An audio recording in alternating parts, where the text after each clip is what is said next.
tell us a little bit about this, the Flex and the Maestro, and especially your LCD.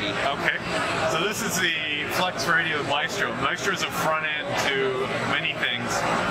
We can stand alone and right here and have it connect remotely to an HF station, which is what it's doing right now. Or our models, our M models, called the 6400M or the 6600M. The display is identical. Right now, as I said, we are connected remotely, actually, to my station. It's about half a continent away. We're here in Dayton, and my station is north of Toronto. So this is one guy in Germany. Oh, wow. We have these beautifully big knobs that make it easy to dial around and look. And then our menuing system, originally wanted to see our menuing system, is only one layer deep, and we've really well organized it so that you can do things with your transmit.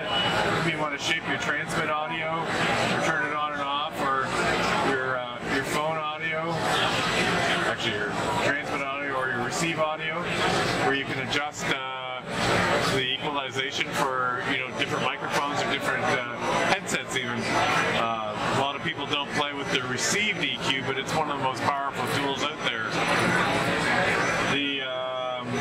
So that's how we've done this in the Maestro. We go back, we're right here.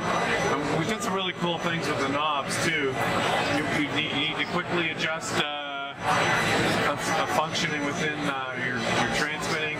We can turn our processors on or off, our mic gain. But we can also control our mic gain here, which is one of those knobs you use all the time. So that's why it's on the front panel of the Maestro. We can control our, it's grayed out right now because we have the transmitter disabled, but we can control our RF power right here. So if you're tuning an amplifier, not like some radios where the RF power is, second buried menu, knob underneath, not to pick on different customers or different types of vendors. And then we have our AF gain, and then AGCT is in Smart SDR is what generally your RF gain is. It's one of the most powerful tools in the Smart SDR radio. It allows you to lower the noise floor without reducing what you're hearing. It gives you a much better increase in signal-to-noise ratio. One of the cool features I really like is these two knobs here have to do with dealing with our bandwidth control. So in this case, it's set up in a mode so we're always the same width, but we can move where we want it centered, or we can make it wider. Or if you're somebody that likes to just play with the low pass, high pass, we can change the function of that button. So now we're just moving the high pass or the low pass. So in an SSB or even a digital mode, it makes it fairly simple. So that's a very high level view of the Maestro or even our M model radios and how they adjust it without having to be in the traditional Smart SDR or SDR world where we've always used a computer and a mouse and a keyboard. Yeah. Good.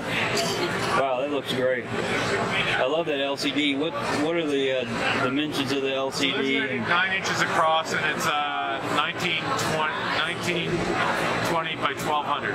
Okay. And is that can you zoom in? Can you pinch it with your fingers just like you can on a? I can pinch and zoom if I want to look at the signal.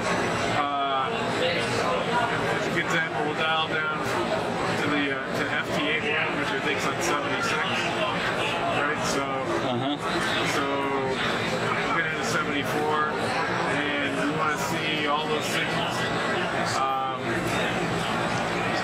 They will appear in the waterfall down here below. I've actually got that rate of that waterfall slowing down for a reason, but you see that there's all the FT8 signals. That's impressive. We can go bigger. That's an IPS display? Yes. It's capacitive touch, doesn't burn in. Okay, super. Well, thanks, Mike. I appreciate the demo. Yeah, I appreciate it. Like I said, this is my remote running on 1 megabit uplink, and if we fully exploit both receivers and all the thing, I actually start to saturate the link. So